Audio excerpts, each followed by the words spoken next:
What's up? What's up? Welcome to the Mind of My Creative Business podcast. My name is Shy Speaks. And I am Ron Ironic Lee Jr. And today we have a guest with us.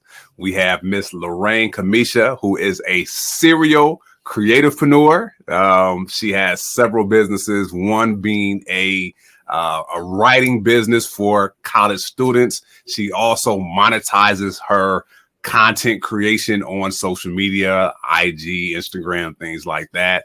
And she is a business coach. She is formerly one of my business coaches, actually my first business coach. So that's how I would introduce you, Miss Lorraine Kamesha. But I want for you to be able to introduce yourself. How would you introduce Lorraine Kamesha to the world? Well, thank you, Ron. I am Lorraine Kamesha, and I am actually a viral marketing strategist. So I teach up-and-coming content creators how to monetize their following so that they can make more money on social media. So I don't believe in just, posting just a post. We post them for a purpose, and that purpose is to pay our bills. Yes. I love it. Okay, so you said a viral strategist. Say it again. A viral marketing strategist. A viral marketing strategist, right? Yes, so those people who are content creators, right? You're showing them how to monetize this, right? We're not just doing it because once again, we know it's called social media, right? We use it socially, but we know that these platforms are not social platforms. These platforms are marketing platforms. Right, so, exactly. Right. So you're showing them how to do that. Okay, cool. So our show, like I said, we're like the number one podcast for creative entrepreneurs, right? So we talk about strategy, structure, and self-development. So I see you as a creativepreneur, right? Based on just me knowing you a little bit, hearing your story. Do you see yourself as a creativepreneur though? It took a while. And, before I started with the content creating, I was just, in my business, like most entrepreneurs are. They're doing all the things. They're, sometimes doing the work. Like when I started the writing business, I was actually writing. So yeah, that is, a creativepreneur doing the writing. But then as I grew and I learned that I had to start delegating and automating things, that, at the end of the day, my job was to drive sales. And one of the best ways to drive sales online is through content creation. So that's kind of just where I fell. So for the most part in my businesses, I'm the one who's pretty much the creative director as far as the content is concerned. I am head of sales. I do employ teams at this point. But that's just where my I guess expertise lot. I just kind of ended up here and I do enjoy it. So I'm blessed to have ended up in this position, I will say. Right. So when we're talking about that whole content creation piece, and you just mentioned that you enjoy it, I know a lot of people, even people that are creatives, that hate that side. Like they were like, when it comes to the social media piece, like I can't stand it. I do it, but I don't like it. So do you think that's the creative in you that enjoys the content creation piece? Actually, I think it's the scientist in me that enjoys the content piece. Because for me, it's like math and numbers. So for some reason, I can look at content or I can look at what's trending or what's going viral, and I can immediately take that pattern out and apply it to something else. So that for me, it's a mathematical thing. It's not as creative. The viral piece is, of course, I got to do the content. I got to make the video. I got to bring the vibes and all that stuff. So that's the creative piece. But the actual, how am I going to propel this content forward is like a scientific thing for me. Not okay. That's you just sparked something in me. So let's talk about that piece, because you said, okay, it's not necessarily an art. And you didn't say that, but this is what I'm surmising, right? But there's a science to this. Right. So talk about that science piece. Like, okay, you said it's numbers and it's science. What does that exactly look like? You got to be able to just look at the analytics and tell what's trending. And it's so crazy because it's a perfect meld of my personality because, on one hand, I went to school on a music scholarship, and then on the other hand, I'm a doctor of pharmacy.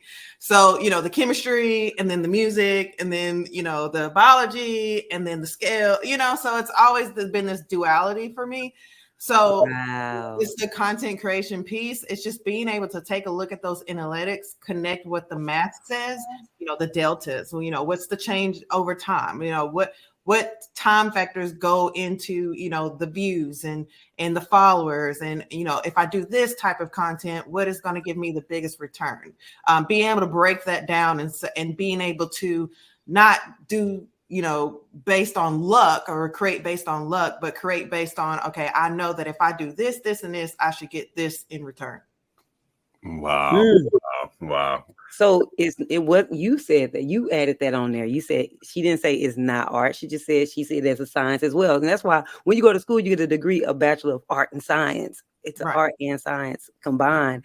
And as you just said that, I heard you talk about, wow, art and science, like that is, and all of that goes together. And I think that from what I see, artists or creatives or whichever word you want to lean into at this moment, those who have some type of ability to tap into that other side, that's where we see the most success. That's what I'm listening. So saying that to say, now listen, if you're just you're watching this and you're just a pure writer, I didn't have another degree option, but just being able to lean in to that science side as not as much as that art side could totally make the difference. Yeah. Right. And it's something that has always been like the case for me. Like I grew up in that environment. My dad was an artist. He painted, he did ceramics and woodwork. And my mom was the pharmacist. I'm a second gen pharmacist. She was, the scientist. She was the one who brought it all together and was like, hey, let's, market this and let's sell this and let's, apply, those things to the business part of it. So I think that, all creatives need that side. I remember talking about this with Ron, a long time ago. I'm like, look, sometimes the creative just wants to show up as the creative, but it takes that other side in order to make a business out of that so it can sustain yourself. And when I was in, music, what's one thing I found out real fast is that when I had to do music in order to sustain myself, I was like, not really my thing. But, I've landed in the correct position, I would say. Yeah. No, I can relate to that, right? Where it's like, for me, music, I love doing it. I'm very passionate about doing it, but I never wanted to monetize it to where this was my sole revenue generator. Because it was like, it for me, it took away something. So it was like, okay, where can I fit in to where I can utilize my gift for creating, but also be able to monetize it to where I can, keep this pure per se. So no, that's interesting. I don't know if I knew that about you. That I know you did I know you went to school for pharmacy, but I didn't know that you initiated going to school for music. A lot of people don't know that about me. I mean, I was a band nerd, like drum major of the band, all that good stuff. Like don't talk about the band. Wow. Wow, that's really, really cool. Okay, so all right, so let's go ahead and hop right in. So now we know that you are artist. You say it took you a while to figure out the creative entrepreneur. You was always a creative entrepreneur from the you went to school to be creative and like so. But it's almost like you saw them as two separate things, and it probably took a while to learn how to blend the two. Is what you're saying? Forever. I changed my major in college the first time like 8 times. Like I couldn't figure out where I belong because here I was, good at music. I was always just naturally good at math and science. I didn't know what to do. So I'm glad that I'm glad that I'm here. It makes a big difference in your life when you can, finally put your hands on your purpose. Right. All right. So speaking of putting your hands on your purpose, again, we're talking about you're a writer. So you literally put your hands on things. So can you tell us a little bit more about this company that you created around writing? Right. So back when I was in pharmacy school, I was off for the summer and I was struggling. Like I had been in sales for a very long time, completely like did a 180 and left all that behind, left all the money and the perks and the commission and everything behind and decided to go to pharmacy school. It was off for the summer, broke as a joke and had to make $140 to keep my kids, my twin daughters, who were like a year and some change at that time in daycare. And what I was doing doing is I was doing this for free. I was writing people's resumes. I was doing business plans. I was doing all these things for just, free labor for all my friends and family. And, people are sending people to me and all that type of stuff. So one day I decided, you know what, I got to do something. So I decided that I was going to start charging for these resumes. When I started advertising myself, which is something that I've always done in the past. I've worked for advertising companies. I've worked for radio stations in sales. I started advertising myself, and the business just kind of took off. In about a month, I was making like $1,500 a week. And then I had to figure out how I was going to sustain that and go back to school. So that's where the company was born. At first, it was just a one-woman show because, like I said, it was just a hustle. I was just trying to make $200 max to keep my kids in daycare and pay for gas. And then when I came with that problem, how am I going to go back to school, pharmacy school, full-time medical school, and also keep this revenue coming in? So that's when I started hiring people. And from there, over the years, we've grown. We have probably about 30 something writers over any given period of time, depending on what the seasons look like. We have several VAs. I have an assistant who also has an assistant. So it just kind of blew up from there because I learned very early on that if I wanted to make the type of money that I could sustain myself on as a single mother, then I had to make sure that I knew how to delegate, and what I couldn't delegate, I could then automate. Wow. Talking my language. Delegate. I know. Automate.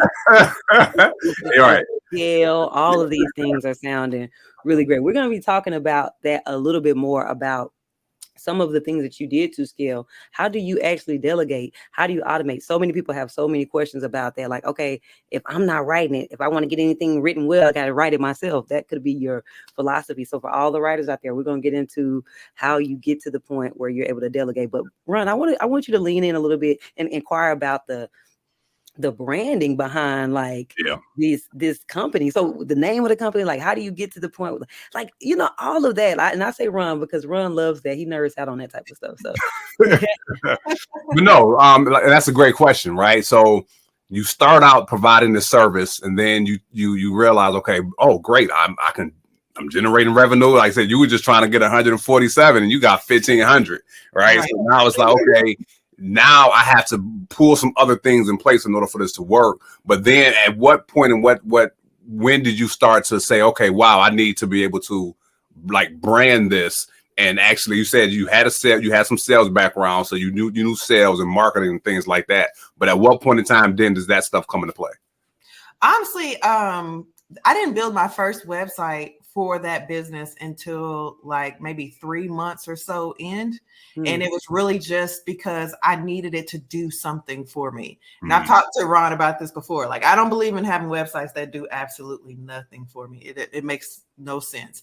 But that's when I started recognizing, okay, I've got to not only have that utility with those websites, but I also have to start being recognizable. I know from being in sales for a very long time that the people use your services when they can recognize, they can find you or they can recognize you. If you think about it right now, think about how many different brands of toothpaste that you can think of. If you think about that, you could probably come up with maybe 4 or 5. If you're really observant, maybe 7 or 8 or something like that. There's hundreds of brands of toothpaste. Okay.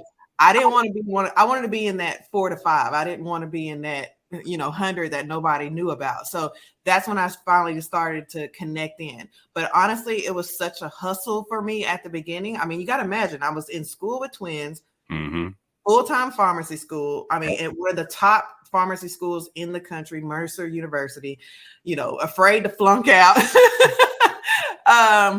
Running this business so that I could pay the bills, for myself, keep the kids in daycare, all that good stuff. So I could afford the opportunity to go to school full time. So branding and stuff wasn't really at the top of my mind, but it's still something that I worked on over time. Right. So in regards to, so you said this started off in the summertime. So you was doing this in the summertime and then you had to go back. So what was that strategy that you put in place? Is okay, I need to keep this going, But then what are some of those things that, okay, nope, this was the first thing I did in order for me to keep this going, to keep this revenue coming, but I wanted to keep I created this hustle. I wanted to keep this hustle going. That's so good, Ron. What was the first strategy? Right. Okay, so I know people ask me this a lot, and they're like, well, what did you outsource first, or what did you think about first? And what I'll tell them is that it really doesn't matter what you outsource first. The key is that you are replacing yourself. So whatever it is that you're doing and it's taking up the most of your time, then you replace that with something else, whether it be hiring somebody or automating something. So for me at that point, because I was writing all these papers myself, like I was literally, 15, 20 papers a week. And I'm not talking about 15, 20 pages. I'm talking about projects that could be 8 pages or 10 pages or 3 or 4 pages. So I was sitting there on my couch really for the whole entire summer, just typing away. So when I knew at that point, when I went back to school and I got to study all this stuff and learn all these drugs and figure out all this chemistry and all that stuff, I wasn't going to be able to sit on my couch all day and write those papers. So I had to hire writers. That was the first thing that I had to do. Then when I hired so many writers and I started expanding, I had maybe 15 writers that were all over the world. And I had an American-based customer base. Okay. So that means if you've got writers over across the globe and got customers over here, and you're the only person that's in between them, then you're working 24/7. Okay. So then I had to start outsourcing management of the writers. So I kind of built my own in-house agency that way. So I hired somebody, they take care of, the writers, they do all that communication. So that was the second thing that I had to do. And then when I did that, I realized, whoa, wait a minute, I'm still in between all these people. So that's when I had to start automating. So in 2017, I spent $20,000 and spent a year of my time to work with developers with no code experience, no nothing, literally a year, building my automated system so that I could remove myself, again, replacing myself out of the back and forth between writers and clients. Wow. Oh, Go ahead, Sean. Really, really cool journey. I want to say this. This entire time we've talked about you being a creative writer. We talked about you spending hours writing, and then how your first strategy was to outsource something. Really just to kind of free up your time because you needed to, because you were trying to go to school. But for most creatives, the need is for whatever reason you needed to, whatever it is that they need their time back for. That it sounds like you're saying strategy is, your first strategy is to outsource something because that's where creates scale, something that's time consuming. Right. Okay, so we're talking all about this writing. We're talking about, obviously, we're not talking about how prolific you are because you're writing all these papers and resumes and all this writing you're doing to help other people. What I do want to say is we're going to get into a little bit further into like some of the systems that you put in place, some of the structure that you put in place to kind of manage all of this. But I want you to drop the name right quick before we go to pay these bills, as we say here in the podcast world. Drop the name of this business that you built so people can know exactly what we're talking about.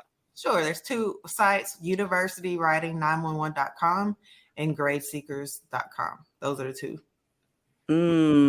Just saying. Don't go nowhere. We'll be right back. What's the irony? It's because it's us in different color clothing. Listen, we've been doing a lot of talking and we want to make sure that you have an opportunity to make a statement as well. Because we've seen people make statements with their athletic apparel.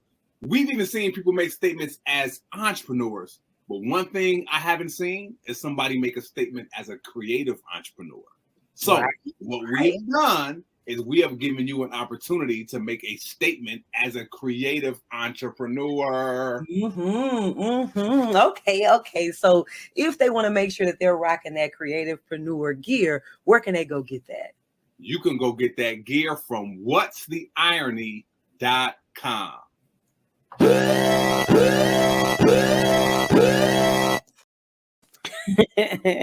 Okay, when we say we paying these bills, a lot of times people think we got some kind of sponsor. No, you are the sponsors. Those of you guys who are creative entrepreneurs who are watching this, who need some gear that they can rock to actually let people know that you're a creative entrepreneur. Yeah. Awesome. So no, like you in the first half, you've definitely let us in on a lot, right? And that piece, as far as you wanted to replace yourself as the writer so that you can scale. Because like, listen, I can't keep doing this, right? I need somebody else to do that. Now, a lot of this, I want to know like the mindset kind of behind that, because the average person not gonna know that they need to do that. The average person, I don't like what. How did you come to those? I know it's like, okay, I'm going back to school, but I want to know mindset wise, what was going through your mind in order to come to that? Like, was there something from the past that you knew, or where that come from? Because I wouldn't have thought of that.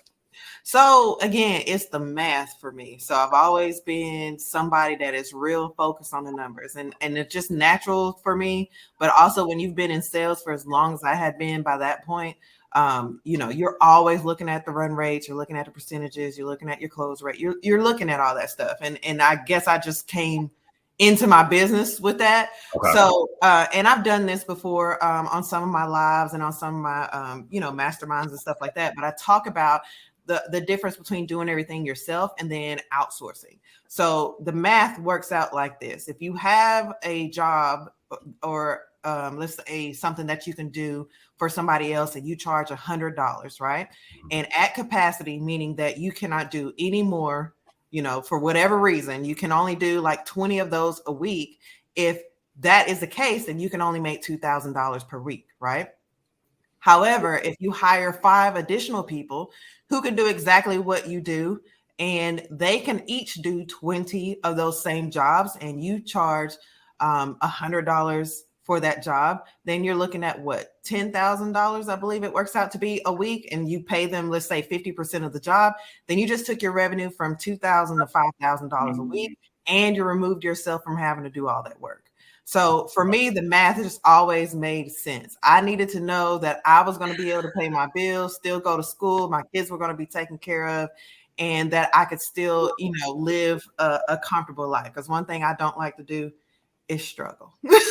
And listen, the math definitely has to math if you don't want to struggle. She says the math it's definitely it wasn't math, and if you're just so I'm being silly because that's what they say out here. The math is not math, and the math, the way you just mathed it really makes sense. I'm still doing 20 papers or 20 whatever it is that I'm doing. I've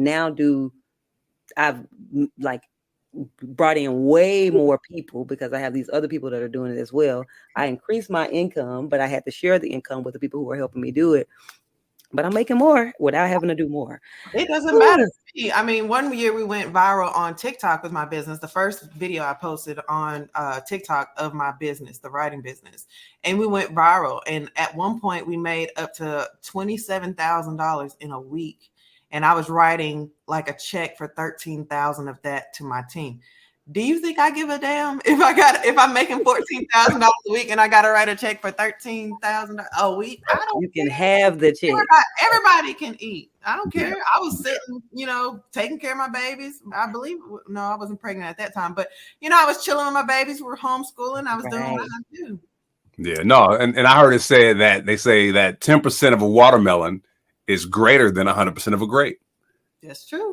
And we have to develop that mindset as entrepreneurs, so where it's like it's okay to split the pie, especially once again if I can get a bigger pie, right?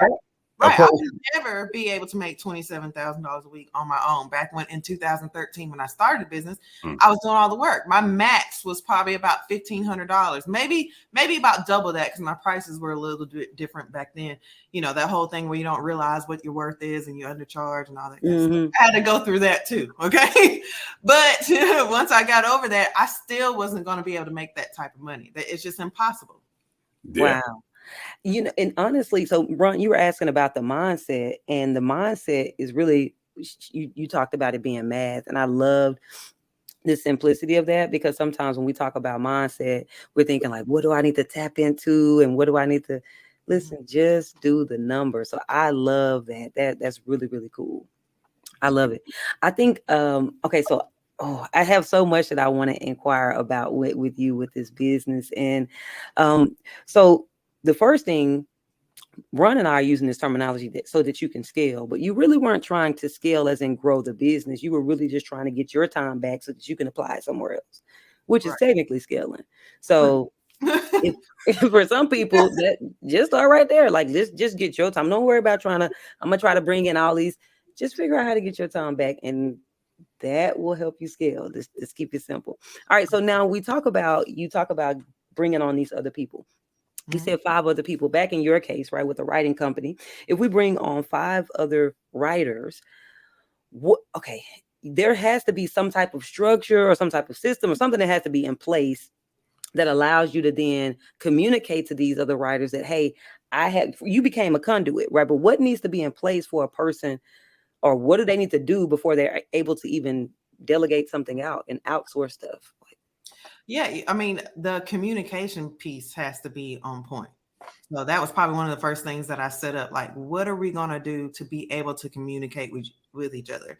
Especially since the majority of my team was, based overseas or whatever. Like, how are we going to communicate? And that can bring a huge issue. It could be a huge barrier, especially when you're working with people overseas. Number one, how are you going to do it? Like, what is going to facilitate that as far as, is it by phone? Is it by text? Is there a platform that you're going to use? But also culturally, because there are cultural differences that you have to deal with when you're dealing with people who are from different countries. Me being a woman and dealing with people, some of Iran, Iraq, Kenya, India, and all the other stuff. They didn't really take too kindly to me, being the boss and giving them, ordering them around or whatever at first.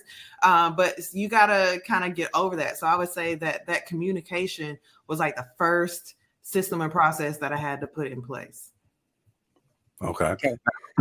So go ahead, Ron. Go ahead. No, I'm going to ask you. So, if you don't mind us asking, what specific tool do you use for communication? Because we know it's a plethora out there, right? I know me and Shy use Slack, and there's some things like that. But what tool do you use? So I started off with Asana, which was weird. Sometimes I go and I take, I coach other business owners that are doing the same thing that I do, and I'm like, hey, if you want to do this, here, look at it. It's a little convoluted, but it worked better than what you're doing now. But if not, I do use Slack. So we have multiple channels. We have a channel that's just for, writers. And we also have a channel that the writers and the customers can communicate with each other. That's for one business. And then on the other side, the platform that I was talking about earlier has a built-in type of communication piece. Okay. Right. You said the other type has to do with the communications. What's the last thing you just said? The platform, and when I talked about building that custom platform that I had to build, it includes a communication piece. So we use that there. Okay, gotcha. Something custom. Okay, so when it comes, customization. All right, so I like that you said that. So number one, there should be a go-to system that you can probably find that works for you. Maybe it's weird, but then you may have to build out something custom for whatever it is your creative business is wrapped around. So I like that idea, and it's probably going to be a both and, not an either or. For some things you can use this, but for some stuff that's specific to what you have going on, you guys may need something different, something specific. So really good advice there. All right, so okay, go ahead, Ron. You got something? No, it's on you. Okay, so we use Slack. Slack is this way for you and the team to talk. You create channels specifically so that when we're in this channel, we're talking about this specific thing. And then, of course, as it relates to probably collaborative writing or probably something like that, we have another custom piece. Right. Okay. All right. So now when you first decide to outsource something and you're trying to delegate, first got to get the communication piece. All right. So now, how do you then make sure what system are you using to properly manage this team? Right. So now, so just because I hired the team, that doesn't mean we're managing the team well, or how do we keep it going, or, keep that whole machine running? I know it's communication, but is there something that somebody that as a creative entrepreneur or as an entrepreneur, do they need to implement this? This right here is going to help you keep everybody going. Right. So if you start getting to a place where you have a large team, I encourage you to hire somebody that you can communicate with, that can communicate with the team. So this is something I learned as a drum major when I was in the band. If I have a 200-piece band, I'm not going to individually talk to everybody, at the same time. Certain things, okay. But things that are important, what I want to do is I want to take the section leaders, which make about 8 of those, maybe 10 at the most, bring them in and tell them what the plan is, and then let them go and be responsible for their own individual teams. Okay. No, that makes sense. It does. I love it. The artist in me is just, I'm loving this musical, because music is being used as a way to talk about structure, which is normally not the case with the way you paint it out. You're letting people know that we got some organization going on over here on the music side. Yeah. I'm a music artist. So one of the things you talked about earlier, which was, so now I'm asking you about systems, and then it also has to be combined with structure, because you talked about that just a minute ago, which is, hey, I was talking to my teammates and they're all in different time zones and stuff like that. So now I'm working 24 hours. So now if I can create one point of contact, then that point of contact who maybe has a better time scale with the other people, then I can communicate with them, then they can communicate with others. I like that, because you said it earlier, right? But it's like, okay, you have to hire that person. So then do you need to like develop a job title, or like, what do you have? You know what I'm saying? What do they need to do to like, so they can go ahead and get that person, so they can have that person to talk to that person, Right. So the job title, for me, that's always been kind of fluffy, but I mean, some people get off on that. So I don't want to, what do you call that? Yuck their yum or whatever. Right. The main thing you got to do is empower them to make decisions. So they know exactly what to do in certain situations. We still use Asana for that. So we have a list of SOPs. If this happens, then we do this. If that happens, then we do this.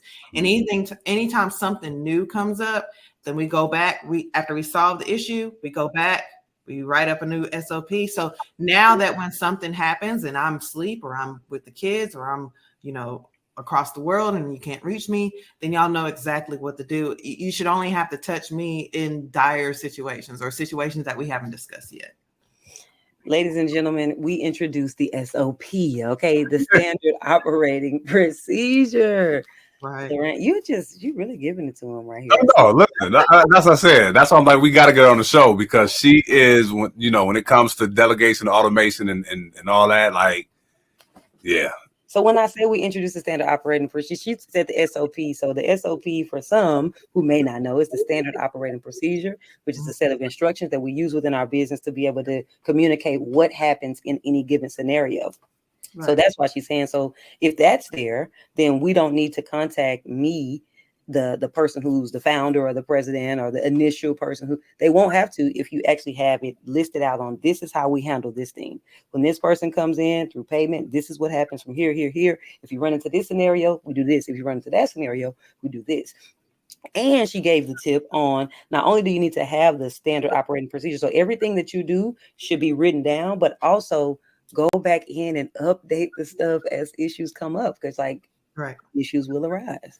Now, this will happen. So now, how do you know? Because once again, the average creative, let alone creativepreneur, even entrepreneurs, they're not going to know that they need a SOP. They don't even know what an SOP is for some people, right? So how did you know that, okay, I need these SOPs in place?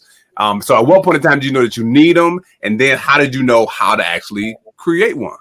Because I'm tired. I was tired and I was burnt the hell out. So I was like, I'm a problem solver. And I've said this online before, and I think I've talked to you about this, Ron. As a business owner, your job every day is to wake up and solve problems. Right. If you're the type of person who runs away from problems and gets defeated every time they run into an issue, then you're going to really struggle as an entrepreneur, because that is literally your job. Okay. So when you remove yourself from doing all the work, you remove yourself from working in the business and put yourself in a position to working on the business. And when you have all these teams, your job is to make their job easier. so that they can output as much as possible.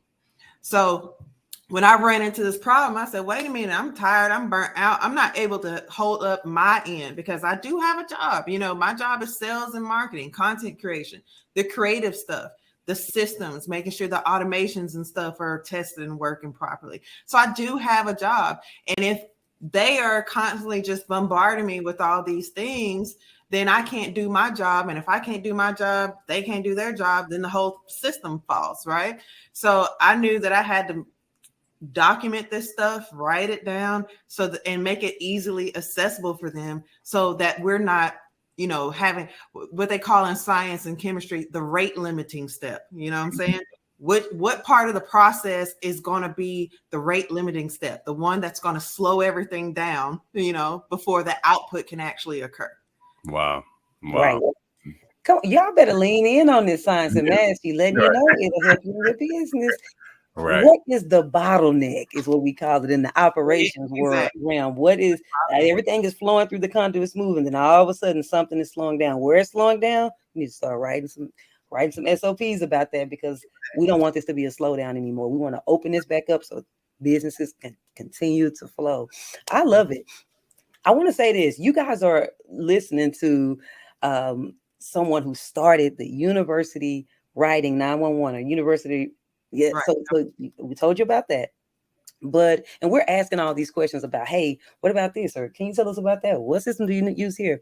But there is another business that you have that actually helps other writers, creative writers who want to start their own 6-figure writing agency, right? Let's talk about that a little bit, because I think we should drop them a link so that those who are listening, who are writers, are like, this is sounding good now. I know how to ask. It's not just limited to writers, though. It's not just limited to writers. Like, No. So this process, actually, I found just by trial and error on my own, applies to a bunch of different service-based businesses. So I've started a mattress removal service, a local services. I work with a local roofer in the area, and we apply this to his business, and I make residual off of that. I have cars, a couple of SUVs that I'm renting out. This lovely thing behind me is actually a content house that I've decorated and purchased in the Atlanta area.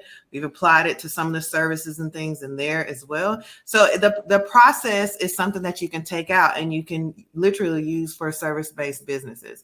But I do have a guide that I wrote that talks specifically towards writers, and it's called write6figs.com. So you can check that out, and it'll give you literally a guide of everything that I did in my writing business to scale it from, nothing to what it is today. Wow. Write6figs.com. Okay. I'm telling you, we'll drop a link for you in the description so that you can know how to get here. Ron, you got something else? Because, I'm going to keep going. I would listen, I mean, no, it's she said so much. So I definitely, it's a lot of things that have been just kind of firing off in my head in regards to, what it is she does and how she approaches it and whatnot. But one thing I want to just kind of lean in a little bit for our audience, right? So for you were like, okay, I'm doing all the writing. So I had to see, okay, because I'm spending the most of my time there and I need to free up my time so I can do other things. But for that creative to where the writing piece, or whether it's writing or whatever their creative piece is, that they enjoy doing that. They want to keep doing that, but they know these other things are needed. Speak to them a little bit, right? Because they don't, listen, I wanted to get the writing off my plate so that I can scale it. But for this person, I don't want to take the writing off, or I don't want to take this other creative aspect off. I want to keep doing that. So how do you, what would your advice be to them? So let me tell you a secret. The writing never left my plate. Okay. It's still on there. Okay. It's just on there in different ways. So I'm writing ads, and I'm writing Facebook statuses, and I'm writing TikTok videos and scripts. Okay. And now I'm studying AI prompt engineering, and I'm working with that. So the creative piece really never disappears. It just moves to different, places. So I'm very much still writing. I write so much in a day. I mean, I've got files and files of content that I just sit there and I write. Now I've gotten to the place where I've had to systemize the content creation too. That's something I definitely want to talk about, because when I transitioned from, whole business owner, entrepreneur, hear me roar, all that stuff, and then I started creating video. And for some reason, I thought that it was going to be different. I was in a place where, I could work minimal hours, be around for my family, do all the things, and then got into content creation. And it took me probably about 3 to 4 months to realize, wait a minute, girl, you already did this to yourself once. You back, calm down, regroup, and do what you ought to be doing, because that video content creation, podcasting, TikToks, Reels, Facebook, all those things will wear you out. I mean, and I went through it, like physically went through it. So that's something that you have to be aware of as well. Okay. I like it. I like it. I love it. I love how you said that basically you didn't quit writing, you started writing something else. And so for a creative, if they're not a writer, it may not be that you stop cooking. You're just going to start cooking in a different way, Maybe you didn't stop producing, you start producing in a different way. When I say music production or something like that, maybe you didn't stop producing the show, you started producing from another vantage point. So it just basically sounds like they have to embrace the reality. It's not that they're going to stop doing it. So they're like, oh, bring somebody in so you can stop doing this. No, you're not going to stop doing a thing you love. You're just going to have to do it in a different capacity. Right. Yeah. So you gotta learn how to kind of open your eyes and see stuff where it is. Like Martha Stewart. I mean, when she had her cooking show, she was still technically cooking, but was she prepping everything? Was she going to the grocery store? Was she, having to pull all her ingredients? Was, all that stuff was prepared for her, but she was still cooking, right? Right. Wow. So it's the same thing. You're still going to be creative. And at this point, she's probably just looking over things and improving. She's using the knowledge that she learned from all that creativity from years and years of practicing that in a different capacity, but it's still creativity. Wow.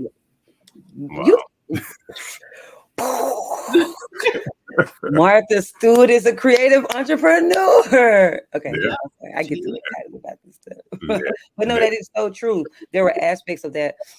I like going to the store. I like cooking the food. I like doing. Okay, you really like cooking, but you don't have to go to the store. Or you like, there's some part of it that someone else can do without you having fear that the ball is going to be dropped. I want you to speak to that real quick, because I see that outsourcing is very important to you to develop, whether it's a writing agency or any agency model. You have to begin to embrace outsourcing. Number one, realizing you're not going to have to let go of the thing you like to do. You're going to get to still do it. But what about people who struggle with like the whole idea of, man, the ball is going to get dropped, or I'm going to lose like control of where this thing is going? What would you say to that? So one thing you had to get comfortable with when you stop doing all the work yourself is now you take off that doing hat and you move into a trainer position. And I think that's what most people drop the ball at, is that they believe that people should come perfect. People should come to, into your space, knowing all the things, knowing your systems and processes, knowing how you like things done. And that's just not the case. So you have to learn how to communicate, train people, develop people. You really start to pour your knowledge into other people. Okay. That's the first thing. And then the second part is, how arrogant do you have to be to believe that you are the only one that can do a job the way that you do it, or as good as you do it? That is one of the most arrogant things, and one of the biggest limiting beliefs that I've seen literally crack people down. I've seen people not allow people to help them or do things for them because in their mind, oh, nobody's going to be able to do it like me. I don't care if you do it like me or not. Is the result going to be the same or better? If so, move forward. That sounds good to me. Right. So go ahead, Ron. Go ahead. No, go ahead. Well, go ahead. I was going to say that part was very important when we talk about delegating and outsourcing, to realize that when I outsource, I am not just outsourcing a task, right, because then I'm gonna create somebody who can just hopefully follow my way. But when I delegate the like the full like responsibility. You're like you delegate the authority, and you give them the authority to be empowered. Means that you kind of have to not train them to do it your way. You have to train them to be empowered, which is another word that you said. Like you are going to have to, yes, they're going to be able to do it, but you have to do some form of training as well. Because it's one thing to give people to make other task makers, and it's other people, you're making other people leaders, and they can lead that thing without you having to lead it, the entire time, because they have the authority to lead it. Why do they have the authority to lead it? They already had the know-how, which is why you hired them. And then you train them, not to make them a follower and do it your way, but you train them to be empowered to execute in their authority, and they can lead that thing. You don't need to, that's arrogant to think that you're the only leader. There's so many leaders out here. Right. And I think that's where a lot of organizations crumble. They fall because they're not training people to work with them. They're training people to work for them. They want to set up this, hierarchy of, I'm the boss. I'm going to tell you what to do. And at the end of the day, it doesn't really leave any space for people to develop those leadership skills. I want decision makers. I want people who can logically think about, well, if this happens, then we got to do this, or what do you think about this? That's when you become, I think, a true entrepreneur, when you have people that can come to you with ideas, not just, okay, what are we going to do? You know what I'm saying? They're coming to you. It goes from, hey, Lorraine, we've got this problem. What next? To, hey, Lorraine, we've got this problem. I think we should blah, blah, blah, blah, blah. What do you think? Right. And I encourage that, because when they first come to me with problems, well, what do you think that we should do? Right. What in your experience have you seen this before? Have you ran across this before? What would you do if you were in this position? So that now we're having a collaborative effort and not just, feeling like somebody's telling them what to do all the time. Yeah. Well, listen.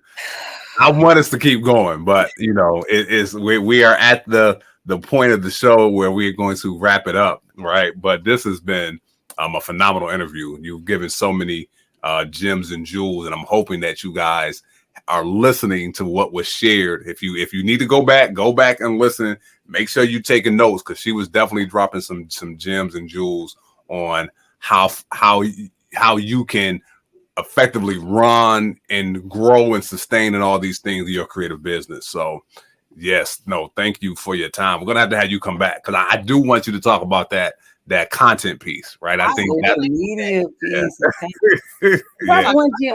Wait, we got time. Okay, drop one gem. Just give me one something from you. Say you want to talk. Give me one something, just a nugget, just to tease them for the part two. If you're worried about going viral, you better be ready. That's all I gotta say. If you're not ready to go viral, you better chill out and sit down somewhere, because going viral can just tear your whole thing down if you're not ready. So that would be the one thing that I drop for now. But I would love to come back and talk about viral marketing and how you can monetize that, and really blow your business up. Wow. Ooh, I need to hear about it myself, girl. So I gotta hear about this. One other thing, I like to give a hardcore data. When we have someone come on here on this show, it's because they have achieved 6, 7, and even 8-figure type of success, and they know what they're talking about because they've done it, and we're trying to follow and implement in their steps. Those of us who are emerging creative entrepreneurs. Talked a lot about outsourcing, hardcore data. About how many people would you say that you have hired to be able to outsource tasks to? Just a number. Let's see. And this is correct, because you asked me earlier, like, how many businesses you have? I'm like, oh, I don't know. So I have 3 assistants, 1 writing manager. I have 5 writers who work specifically on larger projects. And I have about 15 writers that I have working on the smaller projects. So that sounds like, what, about 20 for that? Then on the content creation side, I have a video editor, and I believe that's it. Most of my stuff on content creation right now is mostly automations. There's a lot of different tools that you can use for that. Wow. Wow. Y'all, this is about 30 people that we just, so this is not something that she's just saying in theory. This is a reality and things are getting done. So don't worry about it. It can get done with or without your hand being all the way on it. Speaking of being hands on and writing, y'all clap it up for Miss Lorraine. Oh my gosh, you gave it to us. While I'm saying thank you, I'm saying clap it up for you. I'm saying thank you for being on. But Ron, I want you to thank anybody else that needs to be thanked as well. Once again, I thank the listeners. I thank each and every listener that is listening to our podcast, that are following us. Please like, subscribe, follow, share if you are gaining any value from this podcast. But I would be remiss not to thank you all, because once again, you all are the reason why we are here. So thank you. Thank you. And also, please head over to the website, MMCB podcast.com, and there you'll be able to join our Creatives Corner community, which is both a group as well as a newsletter to kind of keep you going in between podcast episodes. So we want to stay in touch with you as well. And wherever you are listening to this podcast, drop us a review. We want to hear from you as well. So thank you so much for tuning in. Before we get out, I like to do something with all of the listeners. I want you to repeat this mantra with me so that we can actually be further empowered in our creative entrepreneur journey. Y'all ready? Let's get it. Let's go. Say this out loud. All it takes is intention, consistency, and laser focus to mind my creative business. And laser focus to mind my creative business. Okay. All right. And on that note, we will see you all later. Peace.